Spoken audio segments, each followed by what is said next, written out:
संतोष देशमुखांच्या हत्येला 1 महिना पूर्ण झालाय। हत्येच्या निषेधार्थ पैठणमध्ये आक्रोश मोर्चा काढण्यात आला। मोर्चामध्ये देशमुख कुटुंबीय सहभागी झाले। जरांगे पाटील आणि सुरेश धस यांच्या संदर्भात समाज माध्यमांवर आक्षेपार्ह पोस्ट केल्याप्रकरणी बीडमध्ये जरांगे आणि धस यांचे समर्थक आक्रमक झाले। बीडच्या पाटोदा पोलीस ठाण्यामध्ये शेकडो समर्थकांनी ठिय्या आंदोलन करत तात्काळ गुन्हा दाखल करण्याची मागणी केली। बीडमध्ये धनंजय मुंडेंचे समर्थक आक्रमक झाले। पाटोदा पोलीस ठाण्याच्या बाहेर ठिय्या आंदोलन करत घोषणाबाजी करण्यात आली। यावेळी जरांगे, धस आणि दमानिया यांच्यावर गुन्हा दाखल करण्याची मागणी करण्यात आली आहे। तर गुन्हा दाखल होईपर्यंत ठिय्या आंदोलन सुरूच राहणार असा इशारा देण्यात आलाय। वाल्मिक कराडचे 3 मोबाईल सीआयडीने जप्त केले। 3 मोबाईलची फॉरेन्सिक तपासणी केली जाणार आहे। मोबाईलवरील संवादाचा आवाज कराड याचाच आहे का याची पडताळणी केली जाणार आहे। मात्र अद्याप विष्णू चाटेचा मोबाईल तपास पथकाला मिळालेला नाही। संतोष देशमुखांच्या हत्या प्रकरणाशी संबंधित खंडणीच्या गुन्ह्यात मंत्री धनंजय मुंडेंचा खास असलेल्या वाल्मिक कराडला अटक झाली। यानंतर मुंडेंच्या राजीनाम्यासाठी विरोधी पक्षाबरोबर सत्ताधारी भाजपकडून दबाव वाढतोय। या पार्श्वभूमीवर दिल्लीमध्ये उपमुख्यमंत्री अजित पवार यांनी गृहमंत्री अमित शहा यांची भेट घेतली। या भेटीमध्ये नेमकं काय घडलं याकडे सगळ्यांचं लक्ष लागलंय।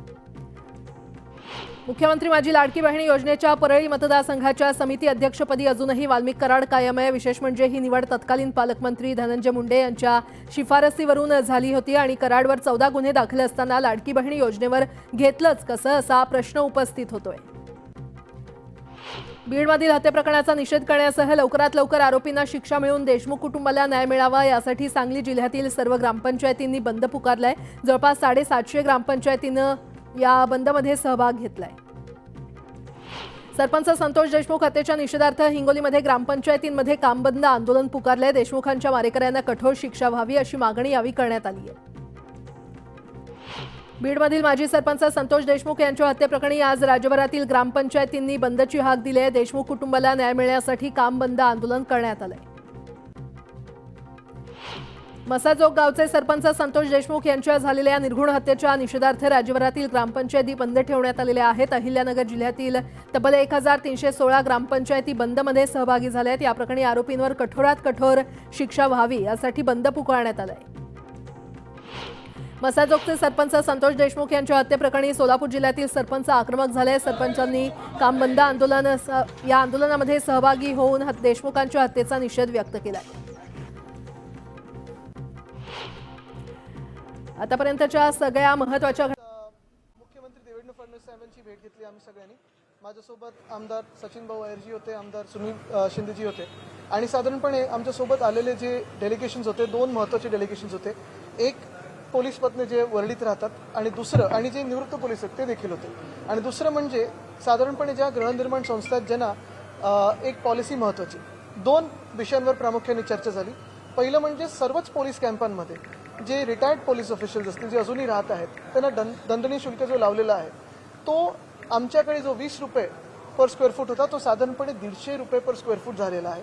आमची विनंती हीच राहिलेली आहे की एक भूमिका घेऊन याच्यात हा परत एकदा जो शुल्क लावलेला आहे तो स्थगित करावा किंवा पुन्हा एकदा जो आधीचा होता त्याच्यावर आणावा, कारण हा शुल्क कोणालाही परवडत नाही, हा दंड कोणालाही परवडत नाही।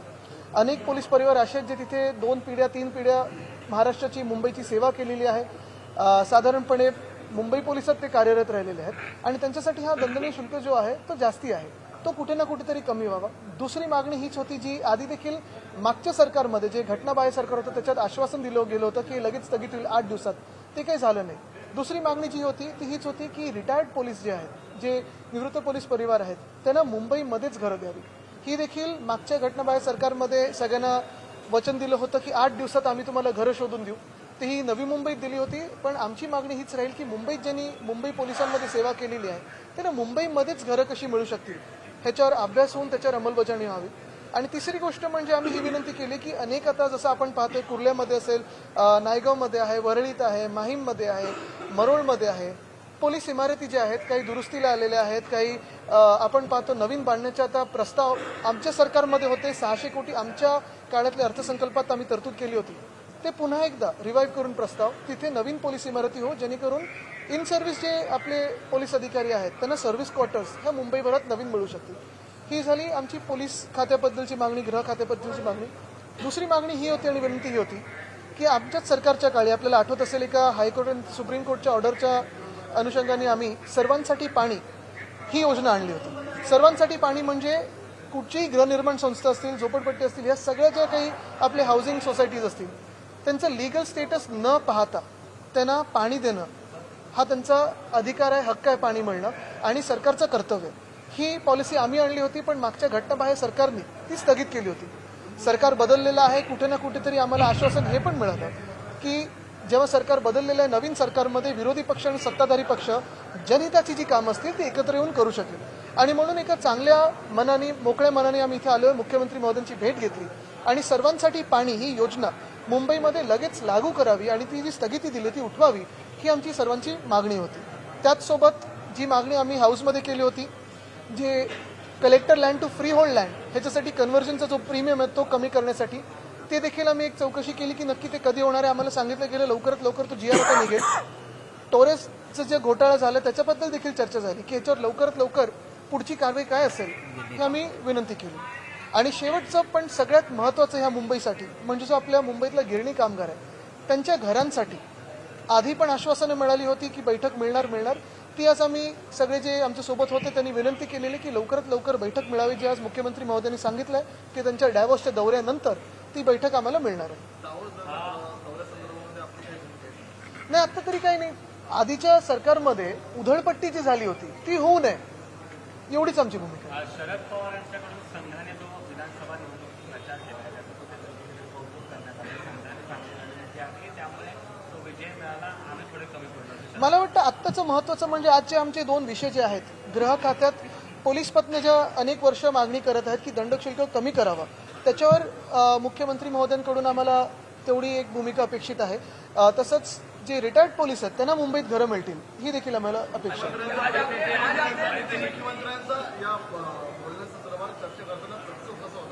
एक म्हणजे सर्वांसाठी पाणी ही योजना जी मागच्या घटनाबाह्य मुख्यमंत्र्यांनी जी स्थगित केली होती त्याच्यावर स्थगिती उठवण्याचा जो प्रस्ताव होता ते एकदम सकारात्मक होते. दुसरं म्हणजे पोलीस पत्न्यांचा जो विषय आहे त्याच्यात त्यांनी सांगितलं की कमिटी बसलेली आहे, चर्चा आधी झाली होती, पण आमची विनंती ही राहील की जरा थोडी अजून ह्याला वेग मिळावा. आदित्यजी मागील काही दिवसांपासून मुख्यमंत्र्यांना भेटताय, उद्धव सिंग मुख्यमंत्र्यांना भेटताय, सामनातून कौतुक होते, नेमकं हे गणित काय? बघा, तुम्हाला एक सांगतो, ह्याच्यात जास्ती काही गुपित असं नाहीये. एक स्पष्ट की निवडणूक की आमचा संशय आहे EVM वर आहे, हे कोणाचं सरकार वगैरे हे सगळं आहेच अजून, म्हणजे EVMचं सरकार आहे की जनतेचं सरकार आहे हे सगळी एक वेगळी गोष्ट आहे. पण दुसरी गोष्ट म्हणजे आत्ताच्या घडीला राज्याचे मुख्यमंत्री हे देवेंद्र फडणवीसजी आहेत आणि जर आम्ही विरोधी पक्ष म्हणून काही महत्त्वाचे विषय मांडत असू त्यांच्यासमोर तर काहीच चुकीचं नाहीये. आमचं सरकार असताना देखील आमच्या अनेक भेटी झाल्यात, तेव्हा ते विरोधी पक्ष नेते होते. आम्ही त्यांच्यासोबत असताना देखील आमच्या अनेक भेटी झाल्यात. तर ही जी भेटीगाठी आहेत जनतेच्या कामासाठी असतील, जनहितासाठी असतील, जर एकत्र मिळून आम्ही चांगलं काही करू शकत असू, एकत्र मिळून म्हणजे लगेच तुम्ही आता परत खातेवाटपावर जाऊ नका. माझं म्हणणं एवढंच आहे की विरोधी पक्ष आणि सत्ताधारी पक्ष म्हणून तर वाईट काय. जसं मध्ये एक मी पत्र लिहिलं होतं की मुंबईत आणि सर्वच शहरांमध्ये आपण पाहतोय आता राजकीय होर्डिंग बघून मळमळायला लागलेलं. अगदी म्हणजे कोणाचं काही छोटं काही असलं तरी 10-12 फुटाचे होर्डिंग लागायला लागलेत. कुठे ना कुठेतरी जर त्यांनी पहिलं पाऊल टाकलं मुख्यमंत्री महोदय म्हणून, आम्ही पण पाऊल त्यांचं मॅच करू.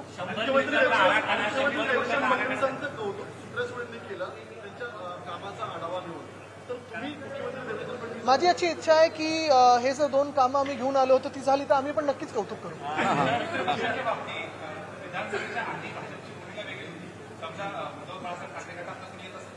शिंदेकडे जात होते, मात्र आता तसं होताना दिसत नाहीये.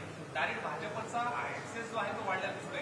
तुमचा अनुभव इतर पक्षांना असं वाटतं, मित्र पक्षांच्या बाबतीत? मी आता या 2 विषयांवर बोलेन, तुम्हाला बाकीची हेडलाईन नाही मिळणार. आणि